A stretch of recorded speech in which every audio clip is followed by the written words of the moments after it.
यदि आपने अमावस्या को संभाल लिया, अर्थात अमावस्या पर जो करने वाले कर्म है ना उनको कर लिया, नियमों का पालन कर लिया, तो आप पूरे जीवन भर प्रसन्न रहेंगे। आपके जीवन के बड़े बड़े संकटों का नाश ये एक तिथि कर देती है।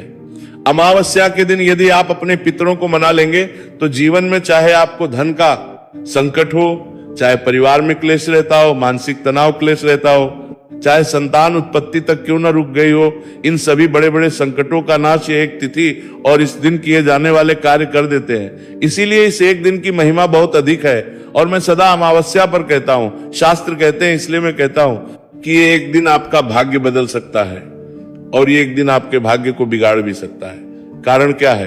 प्रिय दर्शकों, शास्त्र कहते हैं कि आपके पितृ आपके जीवन पर पूरा प्रभाव डालते हैं। यदि आप पितृ आपसे प्रसन्न है, आपके पूर्वज आपसे प्रसन्न है, तो निश्चित रूप से आपके जीवन के सभी संकटों का नाश वो पल भर में कर देते हैं। भगवान नारायण स्वयं कहते हैं कि मनुष्य को पहले अपने पितरों की पूजा करनी चाहिए, पितरों को मनाना चाहिए, क्योंकि पितृ प्रसन्न है तो देव स्वतः प्रसन्न हो जाते हैं। पितरों में वो क्षमता होती है जो अपनी संतानों का भाग्य बदल देती है।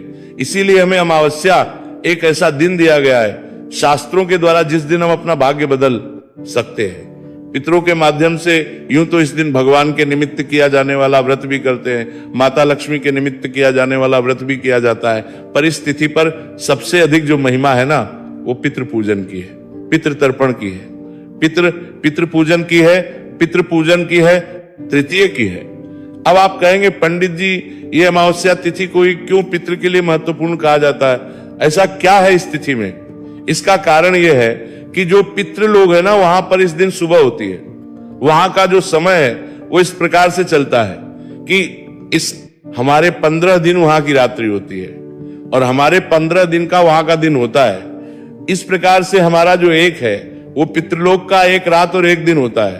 तो अमावस्या के दिन हमारे पितृ सो के उठते हैं, पितृलोक में उस दिन सुबह हो रही होती है। इसको आप इस प्रकार से समझिए कि आप सो के उठे और आपकी संतानें आपको स्मरण कर रही हैं, फिर आपका पूजन कर रही हैं, आपके निमित्त अच्छी अच्छी खाद्य सामग्रियां प्रस्तुत कर रही हैं, तो आप सोचिए आपको कितनी प्रसन्नता होगी कि देखो मेरी संतानें मुझे आज भी कितना याद करती है, कितना स्मरण करती है, मेरा कितना ख्याल रखती है, मैं वहां नहीं हूं फिर भी मेरे लिए करती है। ठीक उसी प्रकार से जैसे कि आप सुबह सुबह सो के उठे और आपको बहुत सुंदर सुंदर पकवान मिले, अच्छा भोजन मिले, अच्छा बहुत ही आवभगत मिले, आपका परिवार जो है आपके साथ अच्छे से गुड मॉर्निंग करके मिले, तो आपको प्रसन्नता होती है और उस समय आप अपने परिवार के लिए कुछ भी करने को तैयार रहते हैं। इसी प्रकार से जो पितृ होते हैं ना वो भी बड़े प्रसन्न होते हैं और वो अपनी संतानों के लिए कुछ भी करने को तैयार होते हैं और इसी के द्वारा आप अपने पितृदोष का निवारण भी कर जाते हैं। अब प्रश्न है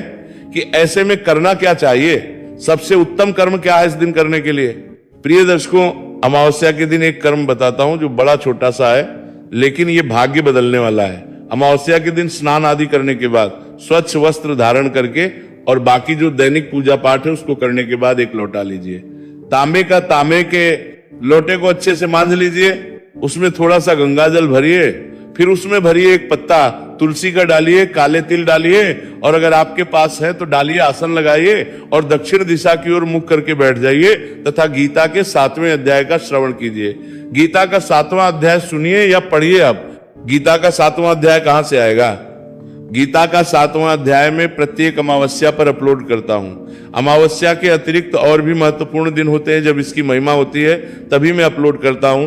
अगर आपको वीडियो ना मिले तो यूट्यूब पर लिखिएगा गीता का 7वां अध्याय